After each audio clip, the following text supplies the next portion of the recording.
Hello dear student, कैसे हो आप लोग और कैसे चल रही है आप लोगों की तैयारी। आई होप कि आप लोग अच्छे हैं और अपनी बोर्ड एग्जाम की तैयारी अच्छे से कर रहे हैं। आज के इस वीडियो में हम क्लास 12 इकोनॉमिक्स का चैप्टर 1 लेकर आए हैं, जिसका नाम है अर्थशास्त्र का परिचय व केंद्रीय समस्याएं, introduction to economics and central problems. ये इसका चैप्टर का नाम है। चैप्टर मोस्ट इम्पॉर्टेंट है और इस चैप्टर से काफ़ी क्वेश्चंस आपके बोर्ड एग्जाम में आते हैं।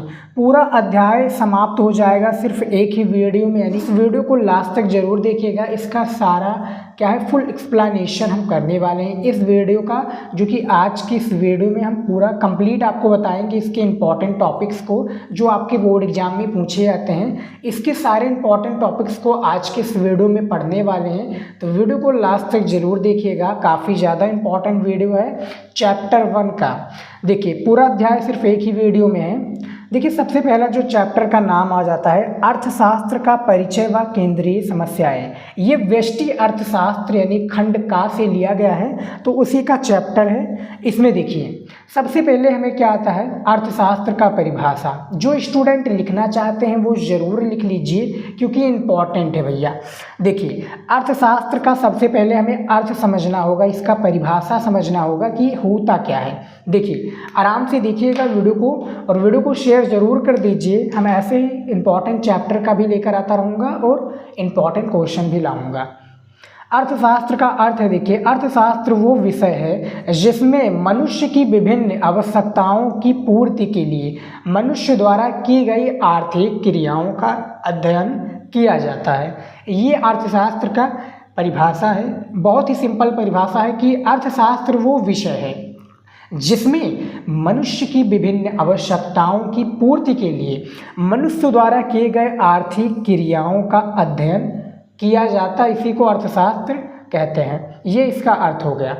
अब देखिए, आर्थिक क्रियाओं और अनार्थिक क्रियाएं। अब ये देखिए टॉपिक आ चुका है स्टूडेंट। अब देखिए, टॉपिक के हेडिंग्स भी होते हैं, जैसे कि ये हेडिंग है, ये टॉपिक है इंपॉर्टेंट। इसी से क्वेश्चंस बनकर आता है कि आर्थिक क्रियाएं और अनार्थिक क्रियाएं में अंतर स्पष्ट कीजिए या दोनों का अलग अलग परिभाषा बताइए। लेकिन अभी तो क्या है, इसका एक्सप्लेन में कर रहा हूँ, यानी हिंदी में इसका मैं व्याख्या पूरा बता रहा हूँ। देखिए, आर्थिक क्रियाएं क्या होती है, सबसे पहले इसका परिभाषा हम देख लेते हैं। आराम से देखिएगा वीडियो को समझिए। आप लोग क्या है, क्वेश्चंस को समझिए आराम से। वीडियो को मान लीजिए कि समझ में नहीं आ रहा है तो आप वीडियो को आराम से रोक सकते हैं, फिर आप क्वेश्चन को रोक कर लिख लीजिए, समझिए। देखिए, आर्थिक क्रियाओं में उन क्रियाओं को सम्मिलित किया जाता है जिसमें समिति साधनों के प्रयोग से आय अर्जित की जा सकती है, जैसे शिक्षक, चिकित्सा, व्यापार आदि। इसमें क्या किया जाता है, यहाँ पर देखिए, जिसमें समिति साधनों के प्रयोग से क्या है, आय अर्जित किया जा सकता है, जैसे शिक्षक, चिकित्सक, व्यापारी आदि। ये सब है आर्थिक क्रियाएं। ठीक है, अब देख सकते हैं अनार्थिक क्रियाएं क्या होती हैं, इसके बारे में भी हम चलिए देख लेते हैं।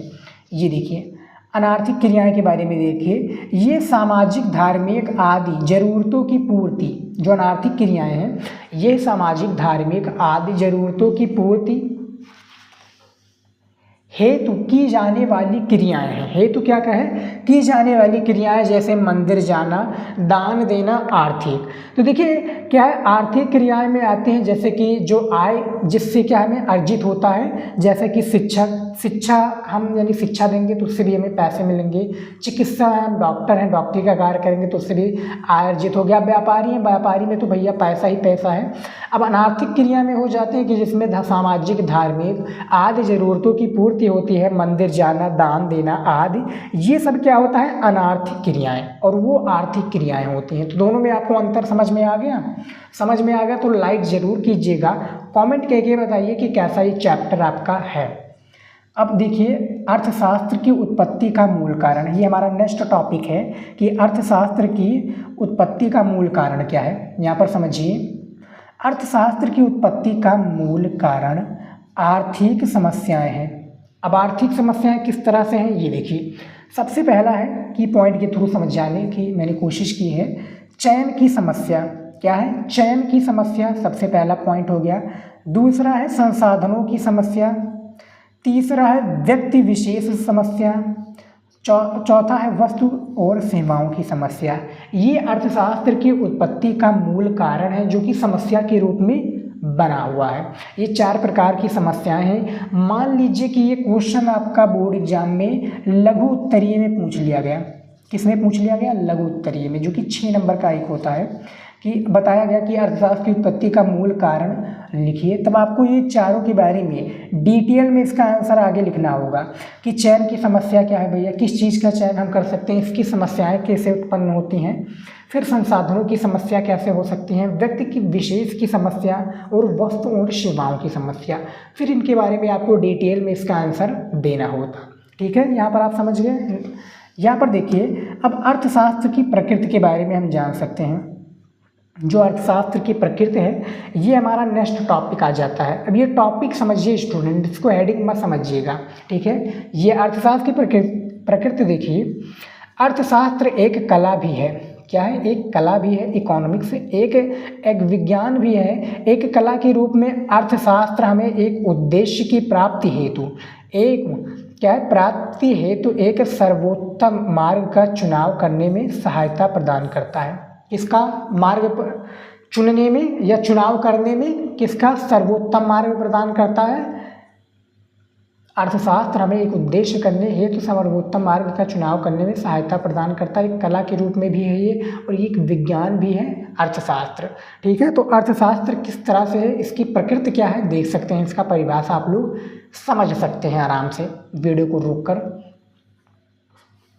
अब दिया हुआ है कि अर्थशास्त्र की विषय सामग्री क्या है। देखिए, अर्थशास्त्र की विषय सामग्री को क्या है, निम्न प्रकार से वर्गीकृत किया जा सकता है। निम्न प्रकार से वर्गीकृत कहने का अर्थ है यानी कुछ हेडिंग के थ्रू बताया जा सकता है।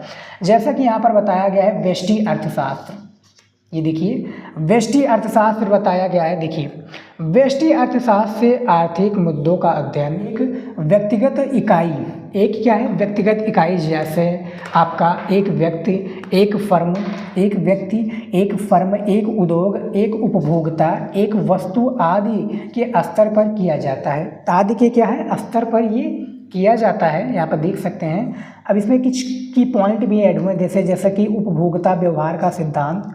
क्या है? उपभोक्ता व्यवहार का सिद्धांत। उसके बाद में देखिए मांग का सिद्धांत, कीमत का सिद्धांत, पूर्ति का सिद्धांत और उत्पादक व्यवहार सिद्धांत। इसके बारे में आंसर आपको थोड़ा देना पड़ेगा स्टूडेंट, यदि आपका लघु उत्तरीय में या दीर्घ उत्तरीय जो कि 10 नंबर का होता है, फिर इसके बारे में डिटेल में आपको समझाना पड़ेगा। लेकिन यहाँ पर क्या है, मैं पूरा चैप्टर आपको पढ़ा रहा हूँ, तो चैप्टर में आप इतना जान लीजिए बस, बहुत बड़ी बात है। जब क्वेश्चन बैंक से हम इंपॉर्टेंट क्वेश्चंस आपको पढ़ाएंगे तो उसमें भी सारे क्वेश्चंस को मैं इंक्लूड कर दूंगा। तो यहाँ पर आपने समझ लिया कि इसमें क्या है, जो है व्यष्टि अर्थशास्त्र में किस प्रकार से है कि व्यष्टि अर्थशास्त्र आर्थिक मुद्दों का अध्ययन है। एक व्यक्तिगत इकाई जैसे एक व्यक्ति, एक फर्म, एक उद्योग, एक उपभोक्ता, एक वस्तु के स्तर पर किया जाता है। उपभोक्ता व्यवहार सिद्धांत, मांग का सिद्धांत, कीमत का सिद्धांत, पूर्ति का सिद्धांत और उत्पादक व्यवहार सिद्धांत, ये कुछ पॉइंट है जिससे क्या है उपभोक्ता एक वस्तु क्या एक प्रकार से उद्योग करता है, या इन सिद्धांतों से व्यष्टि अर्थशास्त्र लागू होता है।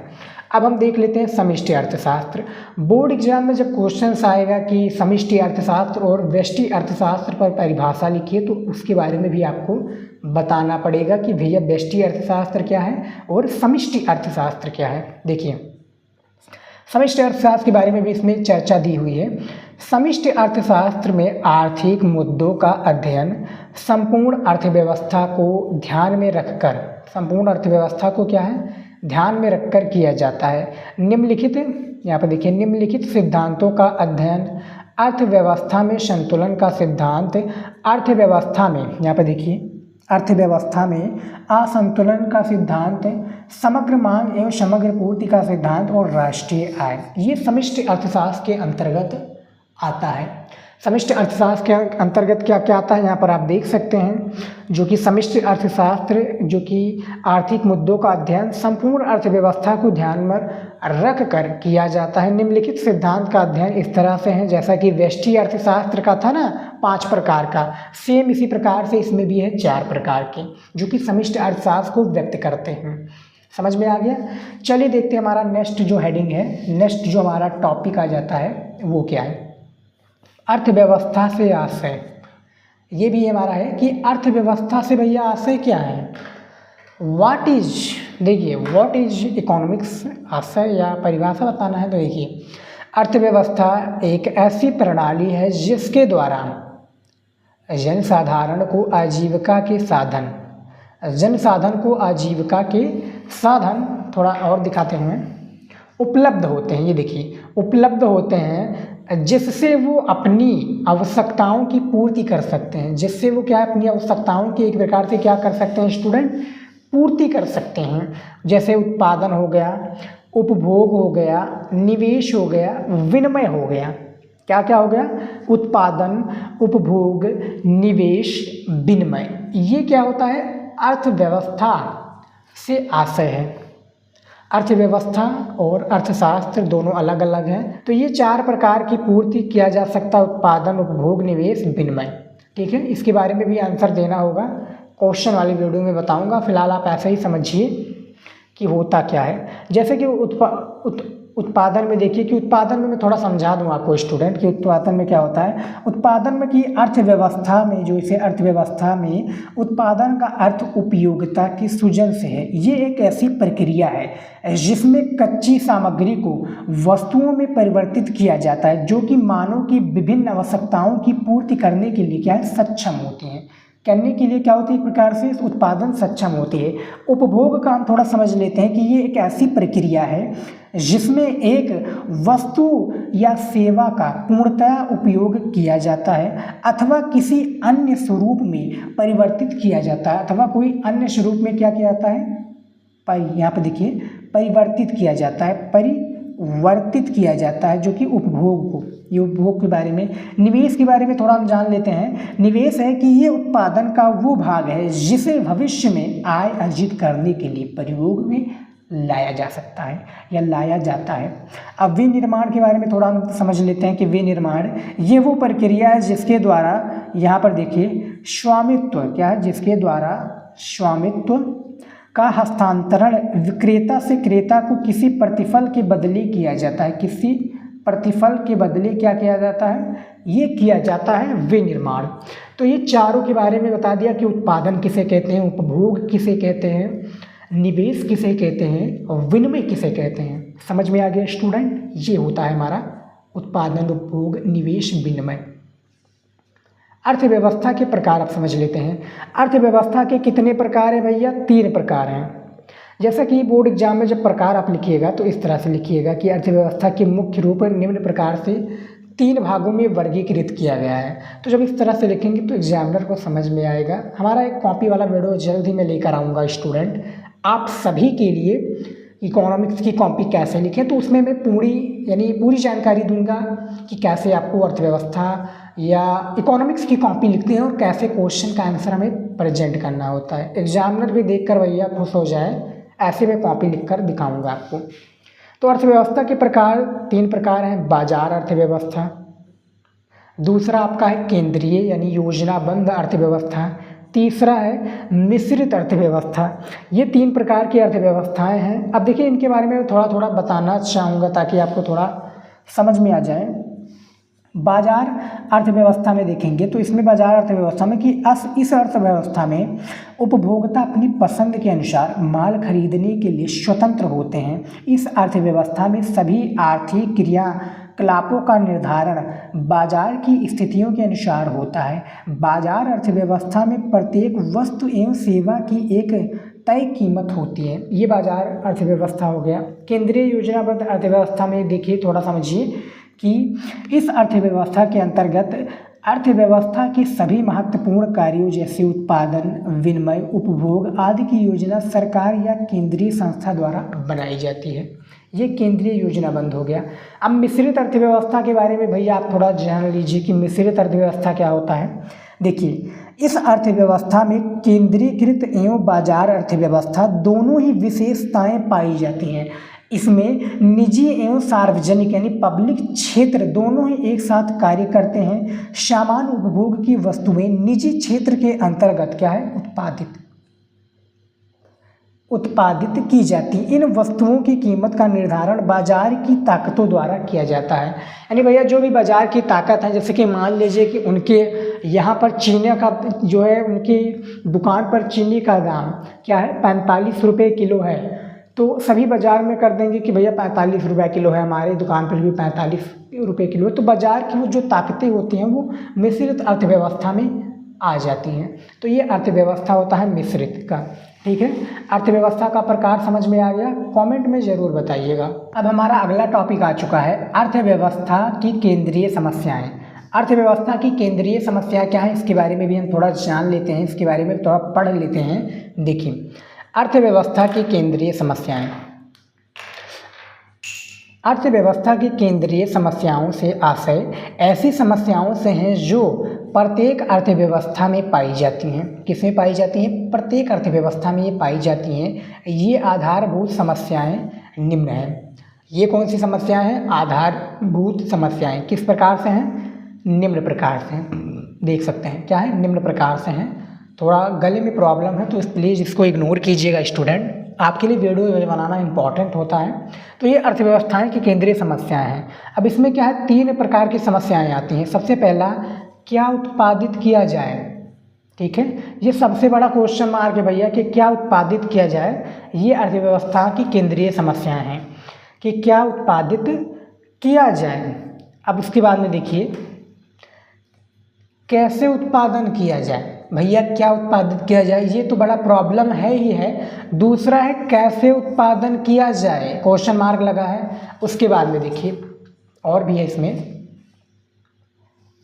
ये देखिए तीसरा है किसके लिए उत्पादित किया जाए। यानी तो यहाँ पर देख सकते हैं कि 3 है कि क्या उत्पादित किया जाए, कैसे उत्पादन किया जाए और किसके लिए किया जाए। तो ये 3 बड़ा प्रॉब्लम है अर्थव्यवस्था की केंद्रीय समस्याएं में। ठीक है, अर्थव्यवस्था की केंद्रीय समस्याएं में ये 3 बड़ा प्रॉब्लम है। ठीक है, अब यहाँ पर देखिए, इसका जो एक प्रकार से वो होता है, क्या होता है, एक प्रकार से इसका अर्थ होता है कि उत्पादन संभावना वक्र की केंद्रीय आर्थिक समस्याएं हैं। ठीक है, अर्थव्यवस्था की ये आपका अर्थव्यवस्था की केंद्रीय समस्याएं तो हैं ही, ये उत्पादन संभावना वक्र की भी सबसे बड़ी समस्याएं हैं।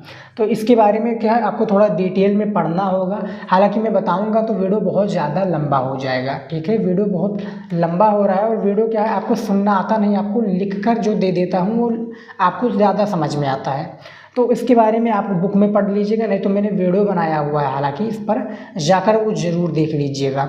ठीक है, अब बात कर लेते हैं कि उत्पादन संभावना सारणी क्या है। ये भी बहुत ज़्यादा इम्पॉर्टेंट है, उत्पादन संभावना सारणी। देखिए, इसमें सबसे पहला है उपलब्ध संसाधनों की मात्रा। जो उपलब्ध संसाधनों की मात्रा में स्थिर, ये देखिए उपलब्ध संभावना सारणी इसमें है कि ये देखिए उपलब्ध संसाधनों की मात्रा स्थिर है। दूसरा है संसाधनों की पूर्णतया संसाधनों की पूर्णतया उपयोग में लिया जा रहा है, उपयोग में क्या है, लिया जा रहा है। तीसरा है उत्पादन की तकनीक स्थिर है। उत्पादन की जो तकनीक क्या है प्यारे स्टूडेंट, ये स्थिर है। जैसा कि यहाँ पर मैं संभावना सारणी में मैं आपको पूरा डिटेल में समझाऊंगा। ये मैप एक प्रकार से मैंने फिगर बनाया हुआ है, मैंने पूरा डिटेल में समझाया है। गेहूं एवं दालों की उत्पादन संभावना सारणी। देखिए समझिए, बहुत ही ध्यान से समझिएगा स्टूडेंट। उत्पादन का विकल्प गेहूं लाख यानी क्विंटल में, दालें लाख क्विंटल में, सीमांत अवसर लागत यानी दोनों का एक प्रकार से सीमांत लागत कितना होता है, ABCDEF। ये समझ में आ गया। अब देखिए गेहूं कितना है, 0, ए वाले में 0, फिर क्या है यहाँ पर देखिए ए वाले में 0, उसके बाद में फिर है बी वाले में 1, सी वाले में 2, डी वाले में 3, 4, 5। यानी एक प्रकार से ए वाले से 0, फिर आपका ऊपर से क्या है, नीचे से यहाँ पर देखिए नीचे से बढ़ता आ रहा है। सेम दालें लाख क्विंटल में देखिए ये क्या है, नीचे से बढ़ता जा रहा है। ये देखिए नीचे से, यानी 5, 9, 12, 14, 15।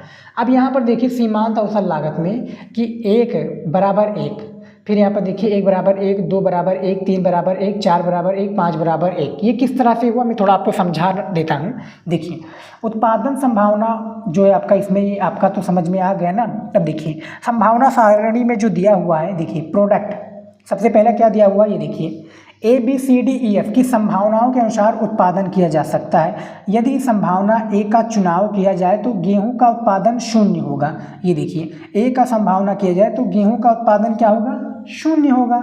देखिए और दालों का उत्पादन 15 लाख कुंटल होगा। ये देखिए 15 लाख क्या है, कुंटल है गेहूं का। ए के मुकाबले ये देखिए, और ए के मुकाबले गेहूं का 0 है। ठीक है, समझ में आ गया। 15 लाख क्विंटल होगा। उसके पश्चात जैसे जैसे गेहूं का उत्पादन बढ़ाया जाएगा, देखिए गेहूं का उत्पादन जैसे जैसे क्या है बढ़ाया जाएगा, 1 कुंटल, फिर 2 कुंटल, 3 कुंटल, वैसे वैसे दालों का उत्पादन कम होगा। फिर यहाँ पर देखो दालों का उत्पादन क्या होगा, 15 से 14, 12, 9, 5, यहाँ पर ये बढ़ता जा रहा है, यहाँ पर ये घटता जा रहा है।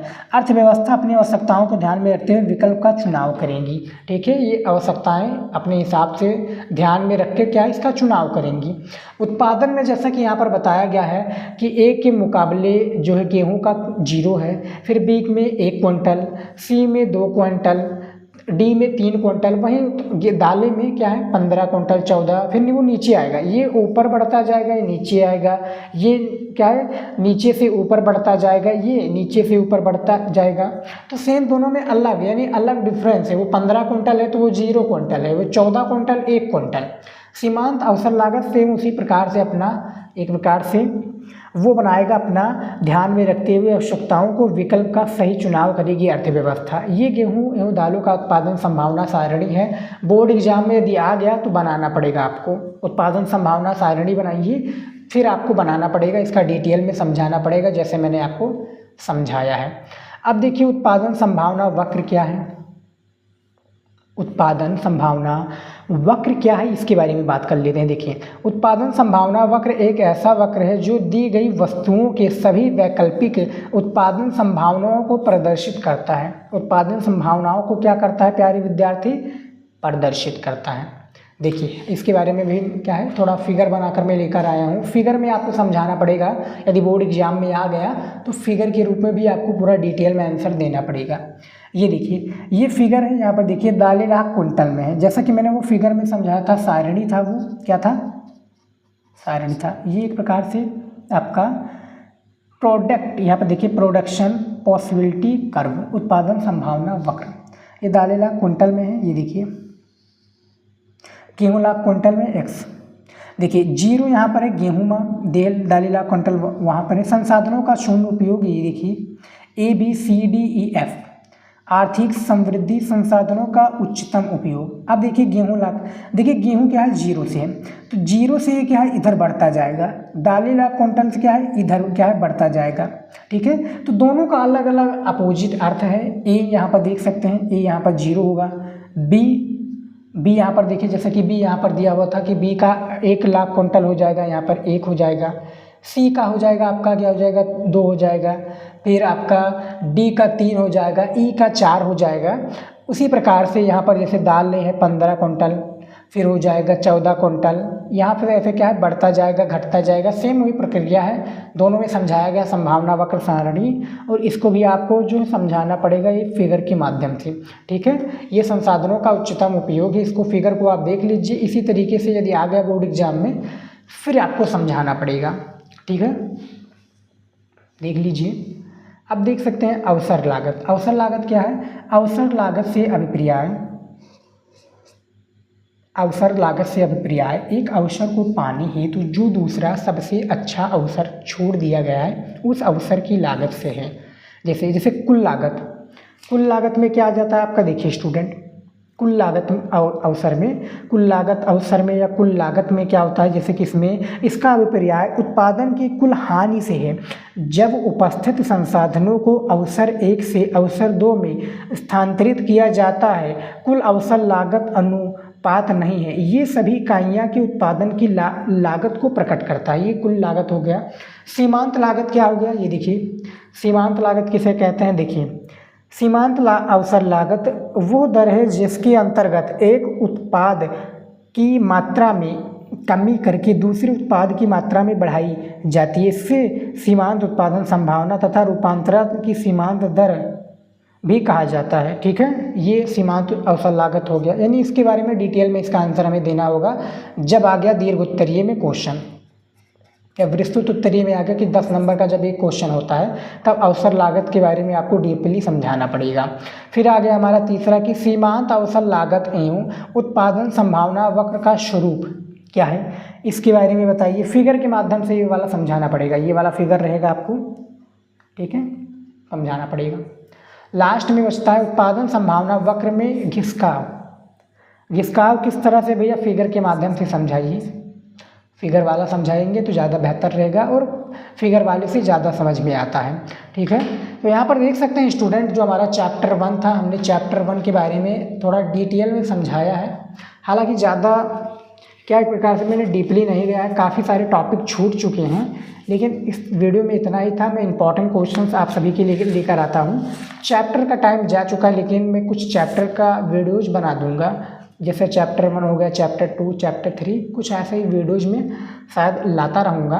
तो वीडियो आज का ये इंपॉर्टेंट था चैप्टर 1 का, इससे भी काफ़ी क्वेश्चंस आते हैं। मैं और भी वीडियोज़ आप सभी के लिए लेकर आऊँगा।